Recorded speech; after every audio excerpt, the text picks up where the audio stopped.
Análise tática da final da Copa do Mundo de 94, Brasil 0, Itália 0, 3-2 Brasil nos pênaltis, né? Brasil tetracampeão naquele momento. Meu nome é Thiago, seja bem-vindo aqui ao canal. O Brasil entrou com Tafarel no gol, goleiro do Regina na época, os dois zagueiros Aldair da Roma e Márcio Santos do Bordeaux da França. Os dois laterais aqui, Jorginho pela direita, jogador do Bayer Leverkusen, né? Jorginho, ex-técnico do Vasco, agora que subiu para a Série A. E o Branco, jogador do Fluminense. No meio-campo, o Dunga, jogador do Stuttgart. E o Mauro Silva, jogador do La Coruña. Nas duas pontas, os jogadores do Palmeiras, né? Tanto o Zinho como o Mazinho. Mazinho, que é pai do Thiago Alcântara e do Rafael Alcântara. E lá no ataque, o Romário, jogador do Barcelona. E o Bebeto, também do La Coruña, né? Detalhe para dois jogadores do La Coruña, interessante, né? O Brasil jogava defensivamente nesse 4-4-2. Só que ofensivamente falando, e aí é a base do Brasil nesse jogo, porque o Brasil só atacou no momento durante os 90 minutos, né? O Brasil jogava de outra forma. Por quê? Com a bola, o Mauro Silva, o volante ali junto com o Dunga, passa a ser um um líbero no meio dos zagueiros, né? Ou então um terceiro zagueiro centralizado aqui entre o Aldair, entre o Márcio Santos, né? E aí, cara, como é que funciona? Os dois alas, Branco e o Jorginho, sobem. E a gente tem a movimentação do Dunga, do Zinho e do Mazinho, né? Por quê? O Zinho e o Mazinho passam a ser uns dois meias que variam de posição durante o jogo. Eles improvisam e preenchem espaço ou lá na ponta, o Zinho e o Mazinho, como pontas, né? Ou então como meias mesmo aqui jogando junto com o Dunga aqui atrás, né? Então o Brasil flertava aí com um 3-5-2 ou um 3-3-4, né? 4 atacantes aí, talvez, né? Não sei lá como é que qual foi a ideia do Parreira nesse momento aqui da formação desse time. Mas o Brasil jogou basicamente dessa forma, né? 3 zagueiros, um meia aqui centralizado, que era o Dunga, que era o cara que ficou responsável pela armar as jogadas, né? Por lançar as jogadas. Até porque eu achava que dessa forma o Brasil ia ter muita aproximação de Romário, Bebeto, o Mazinho e Duzinho com o Dunga. O que não aconteceu durante o jogo, né? Aconteceu algumas poucas vezes. Às vezes o Mazinha vinha, às vezes o Bebeto vinha, às vezes o Romário, às vezes o Zinho. Só que poucas vezes, porque a maioria das vezes do jogo tava todo mundo lá na frente. Tava Mazinho e Zinho lá na frente. Às vezes os dois vinham um pouco mais atrás aqui. Só que o Dunga ficava muito responsável pela bola lançada, né, durante o jogo. Então em 90 minutos, cara, eu vou aqui te chutar que o Dunga deve ter lançado uns 40 bolas assim durante os 90 minutos, de tanto que faltou a aproximação do meio com o Dunga durante o jogo inteiro, né? E aí, com essa movimentação do Zinho e do Mazinho, às vezes eles sobem para ser pontas mesmo, né? Ou às vezes eles descem aqui também para deixar espaço pro Branco e pro Jorginho ou Cafu no segundo tempo, né? Durante o jogo aí, quando o Jorginho foi substituído pelo Cafu também. Então, esse é o time ofensivo do Brasil e foi dessa forma que o Brasil jogou a final inteira contra a Itália, né? Nesse 3-5-2, talvez, dá para dizer o que é esse time, né? Pelo lado da Itália, a Itália já mais simples, um 4-4-2 tranquilo, que ataca e se defende dessa mesma forma. Pagliuca no gol, goleiro da Sampdoria. Os dois zagueiros do Milan, o Maldini e o Baresi. As duas laterais aqui, o Mussi, que era do Torino, e o Benarrivo, que era do Parma. No meio campo aqui, os dois volantes, o Dino Baggio, jogador da Juventus, irmão do Roberto Baggio, junto com o Albertini, do Milan, Donadoni, do Milan, na direita, e o Berti, da Inter, na esquerda. E lá no ataque, o Roberto Baggio, da Juventus, o craque do time, e o Massaro, jogador do Milan, né? Então, detalhe que o time é uma base do Milan. Você pega 5 jogadores do Milan, né? Aqui o Maldini, o Baresi, o Albertini, o Donadoni e o Massaro, 5 jogadores do Milan, que era atual campeão da Champions League naquele momento, né? Isso porque ainda faltou o Costa Curta. Costa Curta que ficou fora da final, assim como faltou o Leonardo, jogador que era titular, se não me engano, jogador do São Paulo naquele momento, né? Detalhe que o São Paulo tinha vários jogadores, a gente vai falar um pouco sobre isso no final do vídeo. Vamos pro jogo, cara. O jogo foi o seguinte, tá? O primeiro tempo foi do Brasil. O Brasil foi melhor do que a Itália, propôs mais o jogo, a Itália se defendeu mais. Só que o detalhe é que o Brasil, como eu falei, teve muito lançamento do Dunga. Toda hora a bola sobrava no Dunga, ele ficava sozinho e lançava alguém. Ele estava na direita aqui, virava a bola pro Zinho. Dava aqui na esquerda, virava a bola pro Mazinho. Dava lançamento pro Bebeto, pro Romário, para todo mundo, cara. Então o Dunga teve 90% de posse de bola, o Dunga, né? Basicamente isso. Só que mesmo assim, o Brasil conseguiu criar chances de gol. Não foi tão perigoso, mas conseguiu criar chances de gol, né? Aos 3 minutos ali, o Mazinho dá uma entrada no Bert, que se fosse hoje, eu acho que ele seria expulso pelo VAR. Tá? Ele dá uma tesoura absurda ali, toma um amarelo, seguiu o jogo. Eu acho que se fosse VAR, seria expulso, mas enfim, seguiu o jogo, né?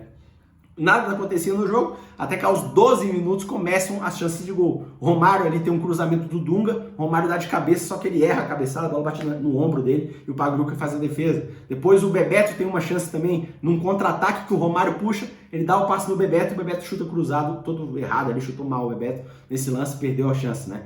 E aí aos 18 minutos do primeiro tempo, vem a melhor chance da Itália no jogo, é a melhor do jogo talvez, né? Porque foi um lançamento do Baresi lá de trás, né? O zagueiro Baresi, pro Massaro. O Massaro, no domínio, ele mata o Mauro Silva, né? O volante aqui, o jogador que estava centralizado de líbero, e aí ele sai cara a cara com o Tafarel. E aí no chute o Tafarel faz a defesaça. Essa foi a defesa do Tetra, cara, eu acho, porque foi muito importante. Foi uma parte, foi a melhor chance do jogo mesmo, nos 90 minutos, eu acho, né? Aí aos 20 minutos, mudança no Brasil, o Jorginho sai machucado, tava bem no jogo, tá? Os 20 minutos do Jorginho em campo foram muito bons. E aí entra no lugar dele o Cafu. O Cafu era um moleque, né? Tinha, sei lá, 20 anos, não sei quantos anos ele tinha, só que ele era uma correria absurda e ele entrou meio afobado no jogo, né? Ele foi muito bem no resultado ali, ele foi muito bem no jogo, tal. Só que ele também errou demais, ele errou muitas bolas, só que ele acertou muito também. Então acho que o Cafu foi um saldo positivo, foi bem no jogo o Cafu aí, mesmo com a empolgação, né? Tá? E aí, o Brasil continuou atacando, o Branco ali tem um chute de falta ali, que ele chuta muito longe, o Pagliuca faz a defesa, e aí no rebote o Mazinho perde ali uma chance, né? Ele fura o chute pro meio da área, ele seria uma chance de gol do Brasil. Depois o Romário tem uma chance na área que ele é travado, e aí aos 34 minutos vem mudança na Itália. Saiu o Mussi, lateral direito, que foi bem no jogo, tá? Não entendi porque ele saiu. E entra no lugar dele o Apolloni. Apolloni jogador do Parma, né? E para entrar do Apolloni, o que acontece? O Benarrivo sai da esquerda e vem para a direita. O Maldini sai da zaga e vem ser lateral esquerda. E o Apolloni entra aqui de zagueiro, né? E o detalhe dessa mudança, cara, é que o Galvão, ele secou tanto o Apolloni, ele entrou, quando o Apolloni entra em campo ali, ele fala, eu adorei essa substituição, porque o Apolloni não joga nada, o Brasil vai pra cima desse cara aí, a gente vai ganhar em cima dele e tal, enfim. Ele criou o personagem, né, cara? O Galvão é aquele cara que ele cria o jogo, ele cria narrativas para que o jogo seja interessante. É aquele camisa 9 que você nem sabe quem é, só que ele fala, aquele camisa 9 é perigoso, não deixa a bola chegar. E aí tu fica morrendo de medo da bola chegar nele, né? Da mesma forma, ele criou uma narrativa de que o Apolloni era um bosta, não jogava porra nenhuma, né? Era só chegar nele, dar a bola no Romário pra cima do Apolloni que a gente ia ganhar de 10-0 da Itália. E, cara, não foi isso que aconteceu, porque o Apolloni jogou demais, cara. Esse cara aqui jogou muita bola. Ele criou todas as bolas do Romário, eu fiquei impressionado. O cara jogou muita bola, esse Apolloni que ele entrou, tá? A partir dos 34 minutos. Maldini foi pra esquerda e acabou com o jogo. Cara, o Maldini jogou demais esse jogo. Pra mim foi o melhor jogador da Itália, já adianto, tá? E aí, seguiu o jogo. O Brasil, até o fim do primeiro tempo, ainda criou outras duas chances. Uma do Romário ali, um chute de fora que o Pagliuca fez a defesa. E a outra, um chute de falta, mais uma vez, do Branco, outra defesa do Pagliuca. E assim terminou o primeiro tempo, tá? O segundo tempo, o que acontece? O segundo tempo já foi um jogo mais tenso, né? Porque é final de Copa do Mundo, tá acabando o jogo, você não pode errar, né? Então o jogo foi um pouco mais tenso. O Brasil continuou propondo em cima da Itália, a Itália se defendia muito bem e nada acontecia no jogo. Foi um jogo equilibrado, sinceramente, no segundo tempo eu achei, né? Em chances de gol, a primeira foi só aos 18 minutos, um chute ali do Donadoni, né? O chute da entrada da área que o Tafarel faz a defesa. Logo depois, o Romário faz uma tabela ali com o Bebeto e aí ele divide a bola com o goleiro na pequena área. Aí vem uma chance ali do Branco, escanteio na área e o Branco sobe de cabeça sozinho, cabeceia para fora. Foi uma excelente chance do Brasil esse momento aqui do Branco, aos 22 do segundo tempo. E aos 29 minutos, a última chance do Brasil no primeiro tempo foi aquele lance emblemático da final da Copa do Mundo, né? Que foi aquele chute do Mauro Silva, volante aqui, né? O Mauro Silva aqui que estava de zagueiro, na verdade. Ele pega a bola, chuta de longe, o Pagliuca falha e a bola quica no chão e bate na trave, né? O Pagliuca pega a bola, dá um beijo na trave ali, foi um lance significativo, né, dessa final aí, aos 29 do segundo tempo. E para finalizar o jogo, aos 36, Roberto Baggio aí teve a última chance da Itália nos 90 minutos, que foi ali um chute da entrada na área, ali, um passe do Donadoni pro meio da área, e ele chuta para fora, perdeu a chance aí aos 36. E assim acabou o jogo, né? Em 90 minutos, o Brasil teve 9 chances de gol, mas nenhuma muito clara, né? A melhor, mais clara aí talvez tenha sido a cabeçada do Branco para fora, e essa bola na trave sem querer aí da falha do Pagliuca. E a Itália teve 3 chances de gol, só que das 3, Uma foi claríssima, que foi a do Massaro contra o Taffarel ali, o Taffarel fez uma defesaça, né? Segue para prorrogação. Prorrogação, como é que foi? O primeiro tempo foi um jogo equilibrado, cara. O Brasil, eu acho que cansou um pouco, estava bem cansado, o time atacava e não voltava, e a Itália cresceu nesse momento do jogo, né? Só que mesmo crescendo, quem teve as melhores chances foi o Brasil. Aos 3 do primeiro tempo, o Bebeto perde um gol inacreditável. Inacreditável o gol que o Bebeto perdeu, cara. Cruzamento do Cafu, a bola passa por todo mundo na área e o Bebeto sozinho, cara a cara com o gol, ele na hora de bater, dá chapada, a bola bate no calcanhar dele, sei lá, e a bola vai pro meio da área. Aí o Romário ainda divide a bola com o Pagliuca ali, mas não dá em nada. O Brasil perde a chance de fazer o tetra já aos 3 do primeiro tempo. Aos 4 minutos, mudança na Itália, saiu Dino Baggio, que foi bem no jogo, tá? Para a entrada do Evani, jogador ali que fez a carreira inteira no Milan, ex-jogador do Milan, e estava na Sampdoria nesse momento aqui da Copa do Mundo. Entrou bem o Evani, tá? E com a entrada dele, ele entra aqui, ele é um atacante, se eu não me engano, e entra de meia mesmo, na posição do Dino Baggio. E aí, cara, a Itália cresce um pouco, né, nesse momento. O Roberto Baggio ali dá um chutaço de fora da área e o Taffarel faz uma boa defesa. E para finalizar o primeiro tempo, o Zinho ainda tem uma chance de um chute cruzado, que o Pagliuca faz uma outra boa defesa também. Detalhe que eu falei do Pagliuca muito aqui, né? Foi muito bem no jogo, o goleiro da Itália. Segundo tempo da prorrogação, acontece uma mudança no Brasil. Sai Zinho para a entrada do Viola. O Viola entra como um ponta pela esquerda, né? Então o Zinho era o meia, o Viola entra como um ponta. E aí, nesse momento aqui, no segundo tempo, eu fiquei com a impressão de que o Parreira ali liberou um pouco o Mauro Silva, tá? Ou seja, o Brasil passou a jogar aqui com o Dunga e o Mazinho um pouco mais perto um do outro, e o Mauro Silva um pouco mais solto para jogar como um volante, realmente. Então, o time do Brasil passou a jogar basicamente um 4-3-3, mais ou menos, sendo que o Mazinho não joga tanto lá na ponta. O Mazinho ficava mais no meio para deixar o Cafu subir. Então, quem fazia a ponta pela direita era o Cafu, né? Então o Brasil, no segundo tempo, foi basicamente o Dunga lançando bola para Cafu e Viola. Então o segundo tempo, cara, da prorrogação foi só Viola, Cafu e Dunga jogando, porque o resto estava todo mundo morto. A Itália, todo mundo com cãibra, o Brasil, todo mundo cansado, só o Viola que entrou numa fumaça e o Cafu novinho também, todo mundo correndo pra caramba e o Dunga dando lançamento à vontade, né?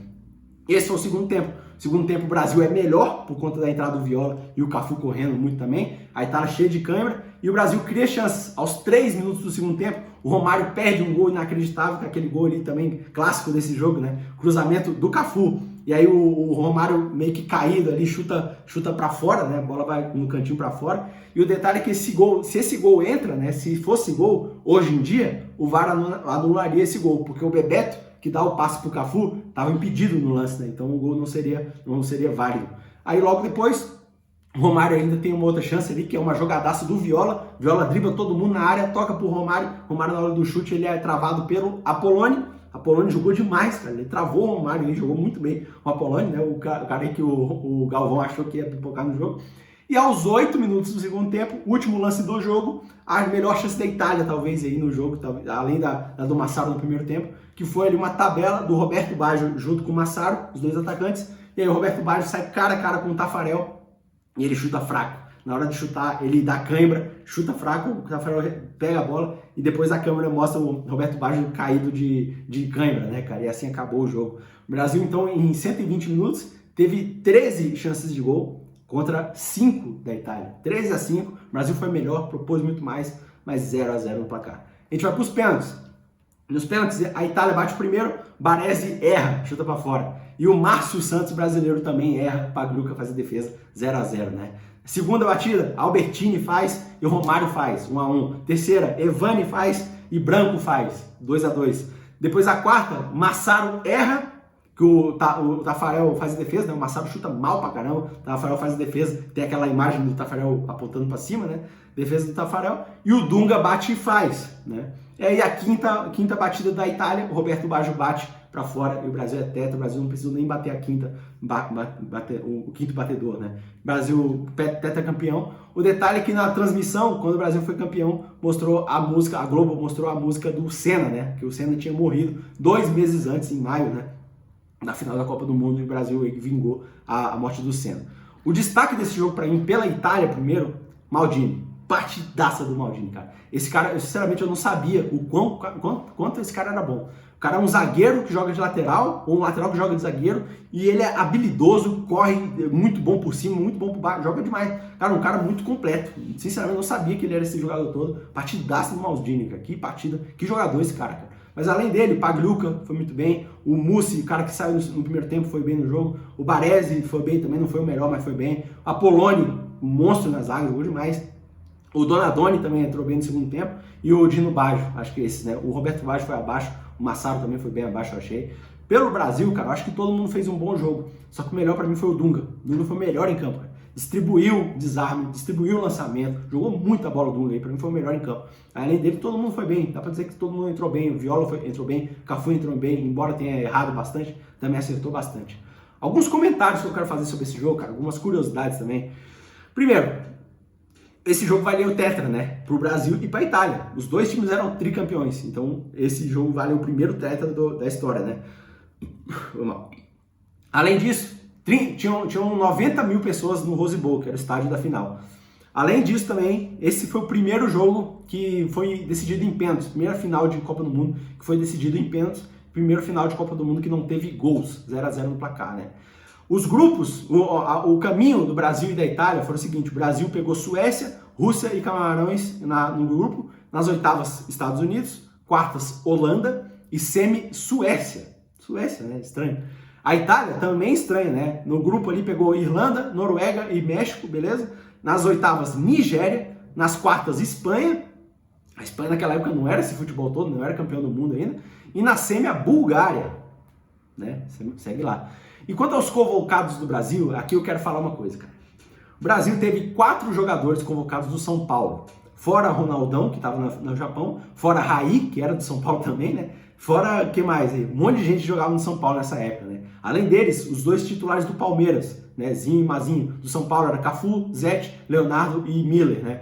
Pelo La Corunha, 2 jogadores também, Bebeto e Márcio Santos. Pelo Bayer Leverkusen, 2 também, Jorginho e Paulo Sérgio, né? A partir daqui, um jogador por time. Do Vasco ali, o Ricardo Rocha, o Branco do Fluminense, Ronaldinho, o fenômeno do Cruzeiro, Viola do Corinthians, o Gilmar Rinaldi do Flamengo, o Tafarel do Regina, o Ronaldão do S Pulse do Japão, o Dunga do Stuttgart, o Raí do PSG, o Romário do Barcelona, o Aldair, zagueiro da Roma, e o Mauro Silva, zagueiro do Bordeaux, né? O que eu quero falar com esse aqui, cara? Porque se você pegar o time titular da Itália, vamos falar do time titular da Itália, é uma base do Milan, né? O Milan era atual campeão da Champions League em 94, certo? Então o time da Itália aqui, que foi finalista do Mundial de Seleções, né? Copa do Mundo contra o Brasil, era uma base do Milan. O Milan era atual campeão do mundo, da Europa, né? Na Champions League, venceu o Barcelona por 4-0. Barcelona que era do Stoichkov, do Romário, do Pepe Guardiola, do Koeman, que era zagueiro daquele time, foi técnico aí do Barcelona nos últimos anos aí e tal. E esse mesmo Milan, que era muito forte, também foi finalista da Champions League anterior, de 93. Naquele ano ele perdeu de 1-0 pro Olympique de Marseille, né? E aí, o Olympique de Marseille, ele não foi jogar o Mundial contra o São Paulo, não sei porquê, sinceramente. Quem foi o Milan, vice-campeão da Europa. E esse Milan, com todos esses jogadores da Itália aqui, perderam pro São Paulo. São Paulo de Zete, de Ronaldão, de Miller, de todo mundo aí que a gente fala aí, de Cafu e tal. E aí, cara, o que eu quero falar com isso? O time do São Paulo era mais forte que o Milan, cara. O time de São Paulo bateu no Barcelona em 92 também. Ou seja, eu não estou falando do São Paulo, eu estou falando do futebol brasileiro. O futebol brasileiro sempre foi mais forte do que o europeu. A prova disso é isso aqui que a gente está vendo agora, em 94 aqui. A partir dos anos 2000 é que o futebol brasileiro foi começando a perder na parte econômica e financeira para os europeus. Ou seja, o futebol brasileiro, os 12 grandes do Brasil, não são menores do que Real Madrid, Barcelona, Chelsea, Liverpool e tal. Nós somos maiores do que eles. Se não for maiores, somos do mesmo tamanho. Não tem essa questão, cara. A história do futebol mundial diz que o Brasil sempre foi mais forte do que a Europa. A história recente dos últimos 20 anos diz o contrário. Por quê? Questões econômicas, não é de futebol, é econômica, é política dos países europeus e do país brasileiro também, que acabou caindo muito a sua moeda, né? Então é basicamente isso que eu queria falar. Essa final de 94 mostra que o futebol brasileiro sempre foi mais forte do que o futebol europeu, e o São Paulo contra o Milan, contra o Barcelona, foi uma prova disso, né? Que estava muito presente nessa final de Brasil 0, Itália 0, Brasil tetracampeão do mundo, né? Ó, se você chegou até aqui, meu nome é Thiago, seja bem-vindo aqui ao canal, que a gente fala sobre futebol brasileiro, europeu, Premier League, todo mundo aí, todos os times grandes aí do Brasil e do mundo, faz análises táticas e faz comentários também, beleza? Então se inscreva no canal e curte o vídeo, que você me ajuda demais aqui no seu canal, beleza? Tamo junto, valeu!